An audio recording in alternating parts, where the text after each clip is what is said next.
How's everybody doing? My name is Anthony Brian Logan, and today we got to talk a little bit about the California wildfires that have been raging over the past few days. They're threatening some of the more prestigious neighborhoods in LA County or the surrounding area, like LeBron James's house. I think him and his family had to evacuate in the middle of the night. They're also raging up in Northern California, maybe like Bay Area, Vallejo, Oakland, maybe that general region. People are pointing the fingers a lot of different directions, but I think that there's a clear place to start. It's not where the governor, Jerry Brown, says it should start, and that is somehow with Donald Trump and those that oppose climate change initiatives. California wants to have total control over the auto industry as far as emission standards. They want to have certain standards on carbon emission. They want to put that on cars, and they want the whole country to abide by that. Obviously, we don't want that as Americans. I believe Trump does not want that as a president. So it has not been able to go forward.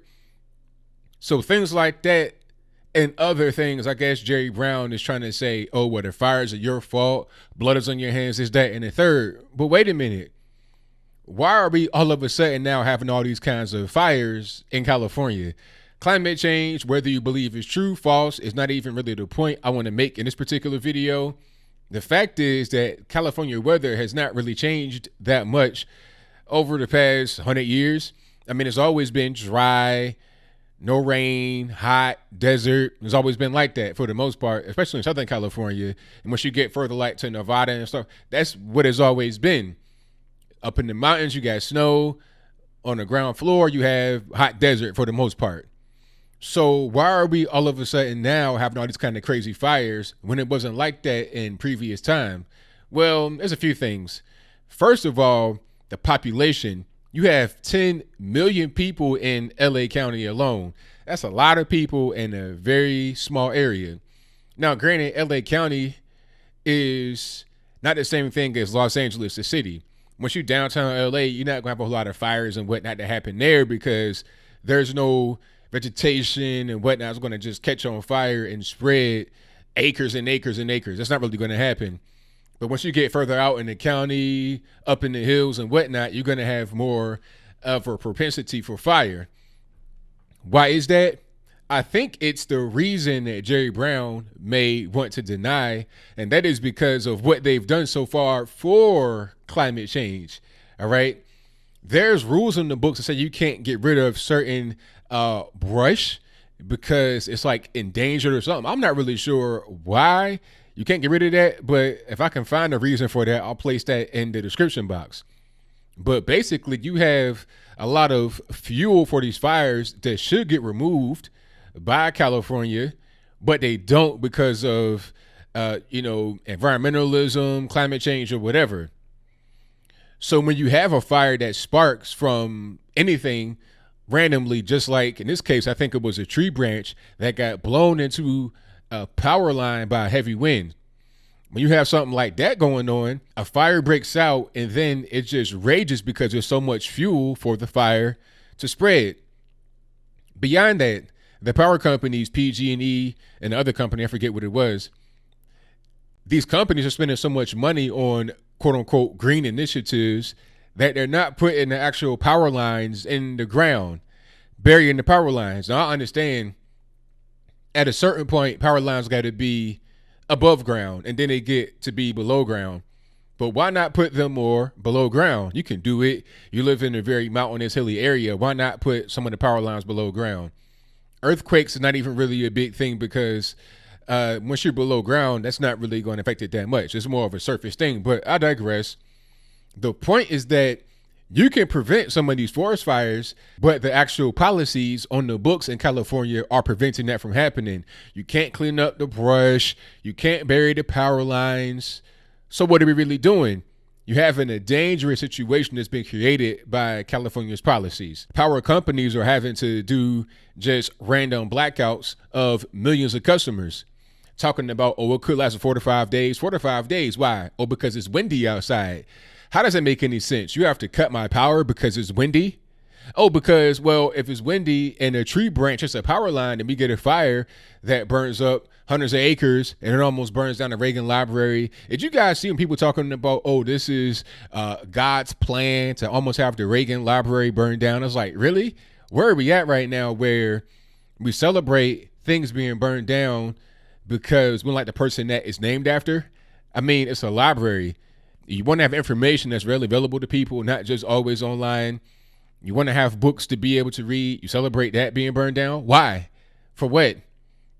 I don't like LeBron James, but I wouldn't celebrate his house being burned down. Why are we talking about green energy in the United States of America? I mean, really, LA County did used to have a problem with smog. It was a big problem, but it's gone now. How much further must we go until we say, all right, we're pretty good. You know, the pollution and whatnot is pretty good. The sky's pretty clear. I can breathe well. How much further are we going to go? Electric cars, that's something else. Electric cars are cool. Teslas, I like Teslas. You know, they're nice to look at. The gas mileage is great. But when they catch on fire, imagine if a Tesla catches on fire, which they've known to do, and they're right by a big batch of unkept brush in California. You're going to have a 5-alarm forest fire that'll take weeks to put out.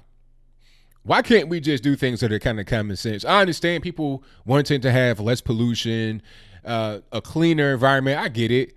I'm not a person that's a proponent of pollution. I don't believe in climate change, but I don't like pollution. I don't like just having dirt on the ground. I get it. But why can't we have common sense approaches to these things? All right. How about not throwing your trash on the ground, put it in the trash can, do some recycling if that makes sense. Basically things like that. Okay. Not dumping pollutants into the water people got to drink from. I understand. It makes perfect sense. But trying to pass energy emission standards for cars all over the United States, not just California, but the whole country from California, according to their standards, not picking up fuel on the ground for fires because it conflicts with environmentalism.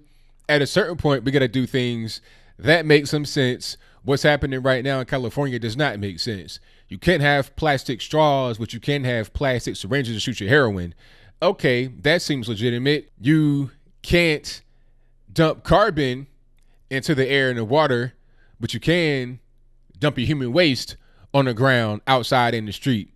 Seems legit. And speaking of drugs, let's talk about the homeless camps, shall we? These big sprawling camps, a lot of times are in the woods, okay? And of course, they're going to be on drugs. They're going to be cooking up meth, heroin, whatever, needles everywhere, lighters everywhere.